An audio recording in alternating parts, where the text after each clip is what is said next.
Year 1. Since we can't be at school together, I've chosen a story to read you about somebody that is at school. Not just any old school though, it's a school for witches. The Worst Witch by Jill Murphy. This is a long story, so I'm going to read one chapter every day. The Worst Witch by Jill Murphy. Chapter 1. Miss Cackle's Academy for Witches stood at the top of a high mountain surrounded by a pine forest. It looked more like a prison than a school, with its gloomy grey walls and turrets. Sometimes you could see the pupils on their broomsticks flitting like bats above the playground wall. But usually the place was half hidden in mist, so that if you had glanced up at the mountain you probably would not have noticed the building was there at all. Everything about the school was dark and shadowy. There were long, narrow corridors and winding staircases, and of course there were the girls themselves, dressed in black gym slips, black stockings, black hobnailed boots, grey shirts and black and grey ties. Even their summer dresses were black and grey checked. The only touches of colour were the sashes around their gym slips, a different colour for each house, and the school badge, which was a black cat sitting on a yellow moon. For special occasions, such as prize giving or Halloween, there was another uniform consisting of a long robe worn with a tall, pointed hat. But as these were black too, it didn't really make much of a change. There were so many rules that you couldn't do anything without being told off, and there seemed to be tests and exams every week. Mildred Hubble was in her first year at the school. She was one of those people who always seemed to be in trouble.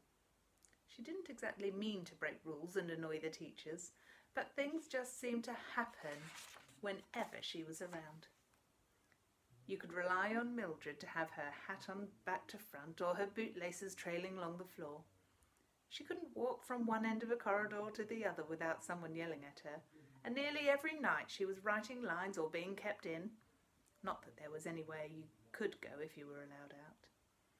Anyway, she had lots of friends, even if they did keep their distance in the potion laboratory, and her best friend Maud stayed loyally by her side through everything, however hair-raising.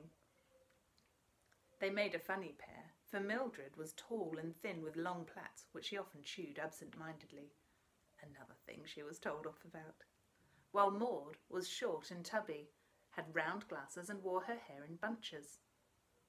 On her first day at the academy, each pupil was given a broomstick and taught to ride it, which takes quite a long time and isn't nearly as easy as it looks. Halfway through the first term, they were each presented with a black kitten which they trained to ride the broomsticks. The cats weren't for any practical purpose except to keep tradition going. Some schools present owls instead, but it's just a matter of taste. Miss Cackle was a very traditional headmistress who did not believe in any newfangled nonsense, and trained her young witches to keep up all the customs that had been taught in her young day. At the end of the first year, each pupil received a copy of The Popular Book of Spells, a 3-inch thick volume bound in black leather. This was not really to be used, as they already had a paperback edition for the classroom. But like the cats, it was another piece of tradition. Apart from yearly prize giving, there were no more presentations until the 5th and final year, when most pupils were awarded the Witch's highest certificate. It did not seem likely that Mildred would ever get that far. After only 2 days at the school, she crashed her broomstick into the yard wall, breaking the broomstick in half and bending her hat. She mended the stick with glue and sticky tape, and fortunately it still flew, although there was an ugly bundle where the ends joined, and sometimes it was rather difficult to control. So this story begins halfway through Mildred's first term, on the night before the presentation of the kittens. It was almost midnight, and the school was in darkness except for one narrow window lit softly by the glow of a candle. This was Mildred's room, where she was sitting in bed wearing a pair of black and grey striped pyjamas and dropping off to sleep every few minutes. Maud was curled up on the end of bed, enveloped in a grey flannel nightdress and a black woolen shawl. Each pupil had the same type of room, very simple, with a wardrobe, iron bedstead, table and chair, and a slit window like the ones used by archers in castles of long ago. There was a picture rail along the bare walls from which hung a sampler embroidered with a quotation from the Book of Spells, and also, during the day, several bats. Mildred had 3 bats in her room, little furry ones which were very friendly. She was fond of animals and was looking forward to the next day when she would have a kitten of her own. Everyone was very excited about the presentation, and they all had spent the evening ironing their best robes and pushing the dents out of their best hats. Maud was too excited to sleep, so had sneaked into Mildred's room to talk about it with her friend. "What are you going to call yours, Maud?" asked Mildred sleepily. "Midnight," said Maud. "I think it sounds dramatic." "I'm worried about the whole thing," Mildred confessed, chewing the end of her plait.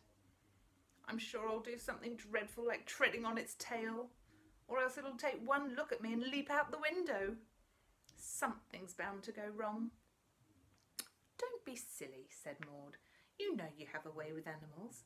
And as for treading on its tail, it won't even be on the floor. Miss Cackle hands it to you, and that's all there is to it. So there's nothing to worry about, is there?"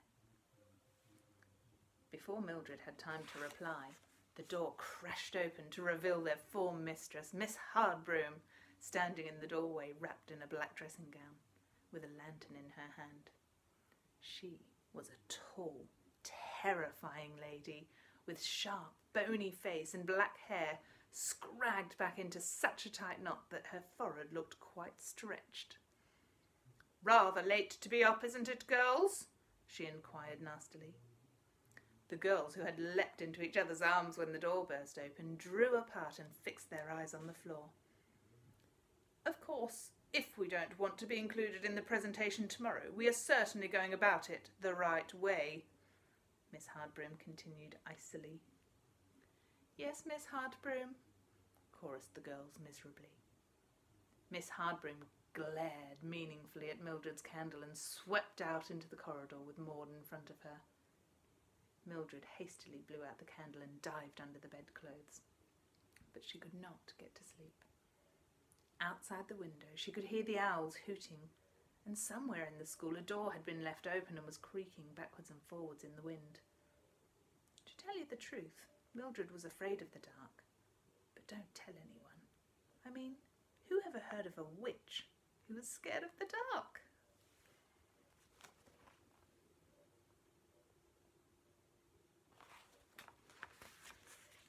Tune in tomorrow for Chapter 2.